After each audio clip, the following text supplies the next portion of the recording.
2.5 years after President Obama kept a promise to pull U.S. forces out of the war in Iraq, he sent them back there into a new war against Sunni Muslims known as ISIS.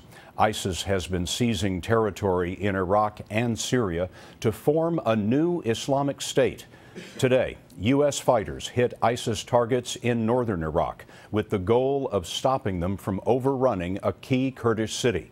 Earlier, the U.S. airdropped relief supplies to starving refugees surrounded by ISIS forces. We have a team of correspondents on this story. First, we'll go to David Martin at the Pentagon. David? It's not exactly shock and awe, but this is what the first American strike of the new battle for Iraq looked like. 500-pound laser-guided bombs hit a field gun Islamic militants were using to shell the city of Erbil in northern Iraq, where scores of American military personnel and diplomats are based.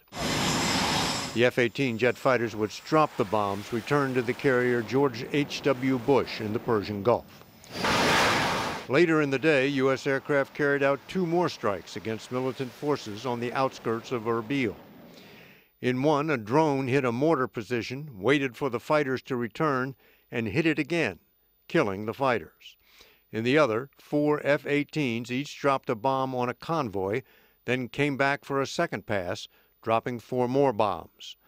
The militants are known as ISIS, but are in essence the successors to al-Qaeda in Iraq, and they have caught everyone by surprise with the effectiveness of their attacks and swiftness of their advance. Tens of thousands of civilians have fled their homes, and the Pentagon now estimates 35,000 are stranded on a mountain surrounded by militant fighters.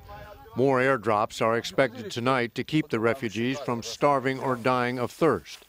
Last night, the Air Force dropped enough food and water for only 8,000 people. But some of the pallets cannot be accounted for and may have missed the drop zone.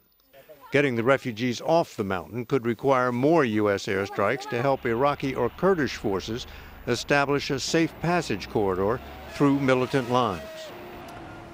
American warplanes dropping bombs on Iraq used to be an everyday occurrence, and it appears to be starting again. Scott? David, thanks very much.